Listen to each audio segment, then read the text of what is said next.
Media should be the backbone of our nation.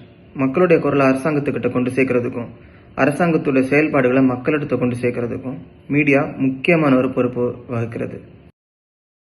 ஆனால் இன்னைக்கு மீடியாவோட growth பார்த்தீங்கன்னா எது உண்மை எது பொய், எந்த நியூஸ் நரேட்டிவ் செட் பண்ணுறாங்க, ஃபேக் நரேட்டிவ் செட் பண்ணுறாங்கன்னு ஒரு சாமானிய மக்களால் கண்டுபிடிக்க முடியாத அளவுக்கு இருக்குது. அதுக்கு ரீசெண்டாக ஒரு எக்ஸாம்பிள் பார்த்தீங்கன்னா, இப்போ ரீசெண்டாக சவுத் சோன் மீட்டிங் நடந்துச்சு. அதில் தமிழ்நாட்டோட சிஎம் ஜோசப் விஜய் வந்து டீலிமிட்டேஷனுக்கு வந்து ஆதரவு தெரிவிச்சிருக்கிறார், ஃபேர் டீலிமிட்டேஷனுக்கு ஆதரவு தெரிவிச்சிருக்கிறார்னு ஒரு நியூஸ் வந்துச்சு. ஆனால் அப்படி ஒரு நியூஸ் இருந்துச்சான்னு கேட்டிங்கன்னா அப்படி இல்லவே இல்லை.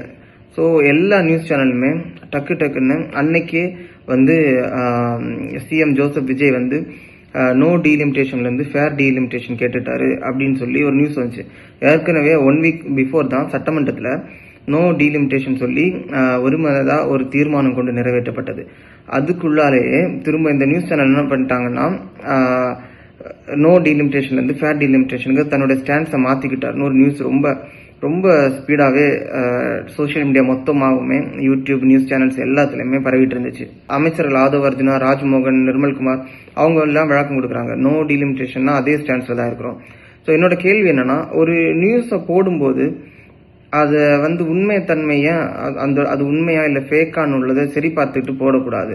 சும்மா வந்து டிஆர்பி ரேட்டுக்காகவோ இல்லை உடனே ஃபர்ஸ்ட் நான் தான் நியூஸ் போடணும்ல ஒரு எண்ணத்தினாலேயோ இப்படி தவறுதலாக நியூஸ் போடும்போது அதோட விளைவு வேற மாதிரி இருக்கும். மீடியாங்கிறது மக்களுக்கு உண்மையை தெரிவிக்க வேண்டிய ஒரு அமைப்பு. அவங்களே ஒரு நரேட்டிவ் செட் பண்ணி அதுக்கேற்ற மாதிரி நியூஸை வந்து மாற்றக்கூடாது. ஏன்னா அவங்களுக்கு வந்து ரொம்ப த்ரில்லிங்காக இருக்கும். அவங்களோட விருப்பத்துக்கு நியூஸ் சொல்றது வந்து அது இருக்கக்கூடாது. ஸோ அதுக்கு கவர்மெண்ட் ஏதாவது ஒரு ஆக்ஷன்ஸ் எடுக்கணும்.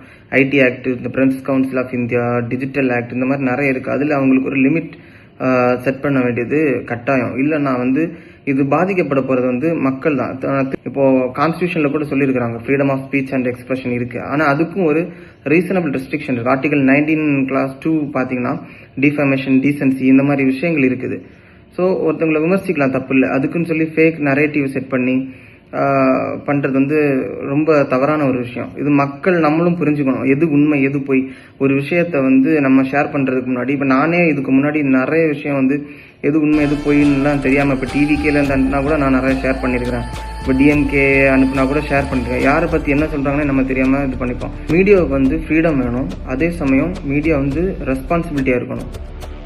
ஃப்ரீடம் இருக்கிறதுனால ரெஸ்பான்சிபிலிட்டியை மறந்துட்டு ஒரு நரேட்டிவை செட் பண்ணுறதுக்காக அந்த உண்மையான ஸ்டோரியே மாற்றாதீங்க. ஏன்னா at the end of the day அது வந்து மக்களை தான் பாதிக்கும். ஸோ மீடியா வந்து அந்த ரெஸ்பான்சிபிலிட்டி எடுத்துக்கிட்டு எந்த ஒரு நியூஸாக இருந்தாலுமே மக்களுக்கு ஹெல்ப்பாக இருக்குதா, கவர்மெண்ட்டுக்கு ஹெல்ப்பாக